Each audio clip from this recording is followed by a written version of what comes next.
Thanks for joining us. And today we're going to talk about Kriya Yoga and the Yoga Sutras of Patanjali.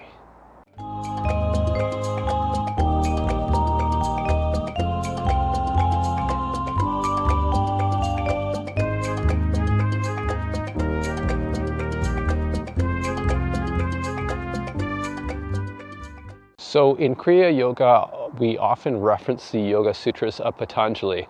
And Patanjali set down sort of principles for the best case scenarios in meditation, in being a natural progression, these foundational principles that allow one to get into meditation and start to have results in meditation.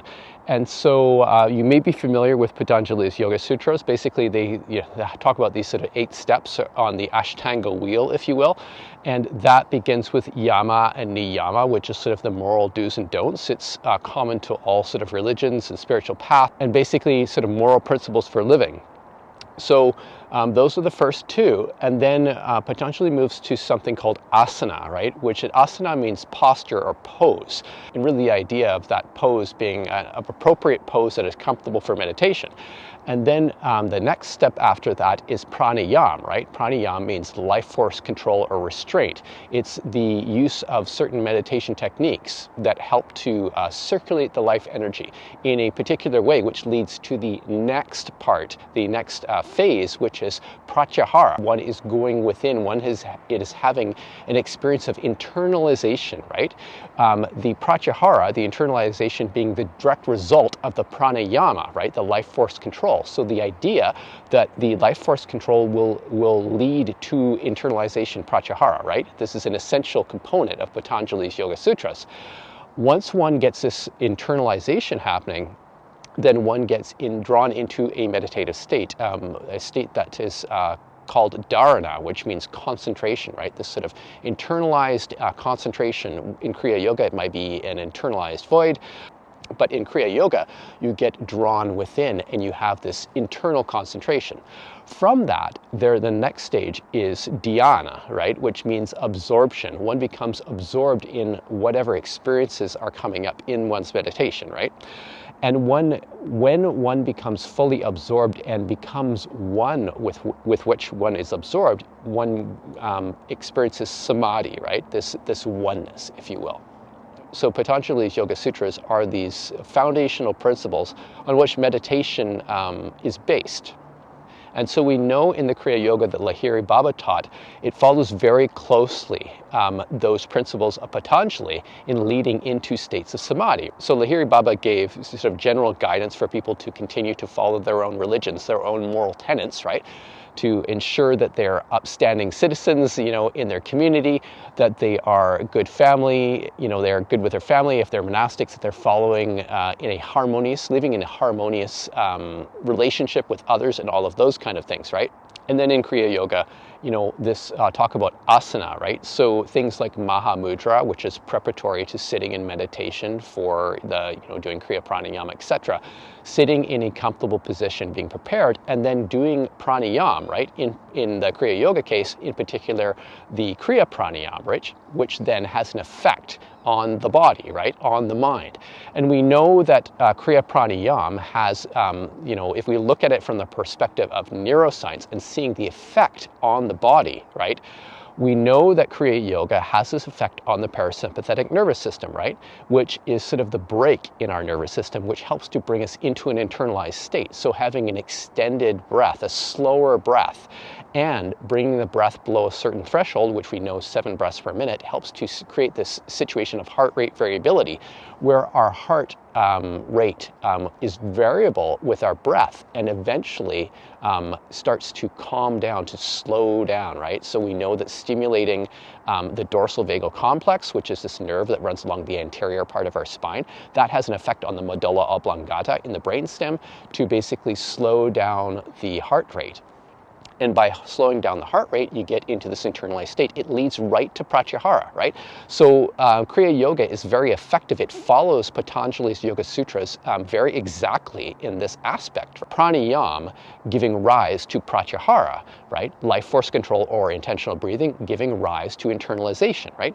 So it's very effective in this way. And then when one starts to be drawn in, having this experience of the freeze response, what we call internalization, right? So hands hot and heavy, pulsation in the lower lip, tingling up and down the spine, tingling throughout the body. Any signs that the parasympathetic nervous system is becoming predominant means that you're moving into pratyahara, right? So the Kriya Yoga is following that Patanjali Yoga Sutra trajectory really well, and then getting into dharana, into an internalized concentration, right? Very effective. And then into dhyana, becoming very absorbed in your meditative experiences, and then becoming one with those meditative experiences, having spiritual experiences, right? The samadhi. Now, there are some Kriya Yoga schools that don't follow Patanjali's Yoga Sutras, and the result is that they have substandard effects for the students, right?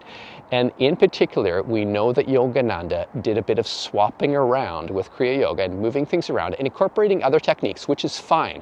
It's just that in general, they're in the wrong order. So the Hong Sa technique of concentration, right, which is basically just following your breath and then doing an internal mantra, right? It's not a bad technique at all, right? Lots of different spiritual traditions use the sort of following the breath. But the problem in using the Hong Sa technique at the beginning of your meditation is that it's a concentration technique. It's not a pranayama technique. It's not a intentional breathing technique. It's an unintentional breathing technique. So plunking it at the beginning, meaning it's a form of concentration, you plunk it before pratyahara, makes no sense at all. What's going to happen, and this is my experience because I followed Yogananda's practices for more than a decade, right, is that you don't get internalized quickly enough. It doesn't give you the right leverage for your meditation.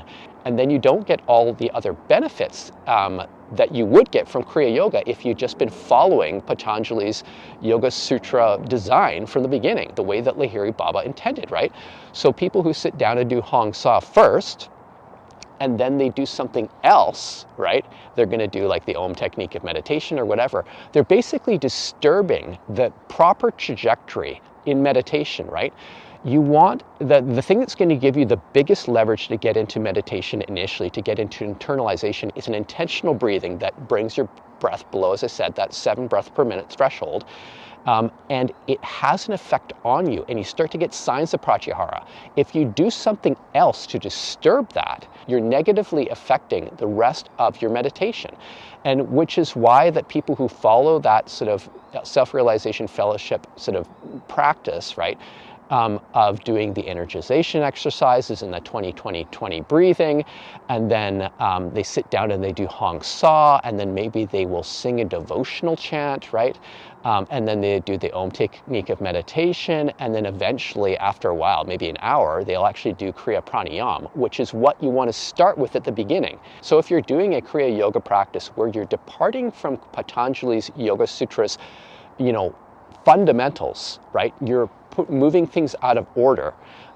You are missing, major phases in that. You're going to get substandard results in meditation. Or look at it another way.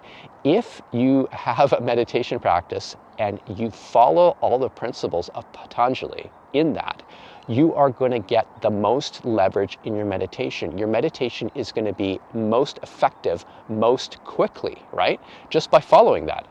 Pranayama, right, leads to pratyahara, leads to dharana, leads to dhyana, leads to samadhi.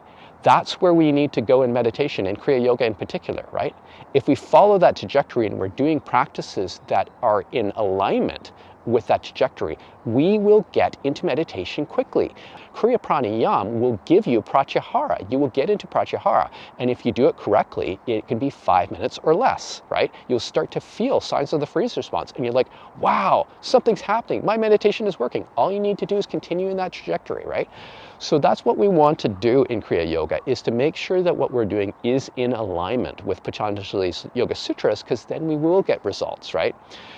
And then we won't have to be spending 3 hours doing a meditation. We'll do it if we want to, right? If we want to go deeper and deeper and deeper, we'll do it. But it won't be a requirement to get to pratyahara, right? So if you're already doing Kriya Yoga and you're finding good results, you might want to look at the Patanjali Yoga Sutras and kind of try and understand, okay, what technique, how does this relate, right, to Patanjali's Yoga Sutras? And it will help you understand it in a better way, to optimize the way that you're doing things so you can get better results in your meditation, because ultimately that's why we're doing this, right? We're not doing it to follow a routine. We're doing our meditations to get a result, to have this internal experience, right? So if you keep those fundamental principles of Patanjali in mind and apply them to your Kriya Yoga, I know you will get good results. So if you have any questions about this video, feel free to send me an email at info@modernkriya.com. Also check our website at modernkriya.com and our YouTube channel. So thanks for joining us, and we will see you next time.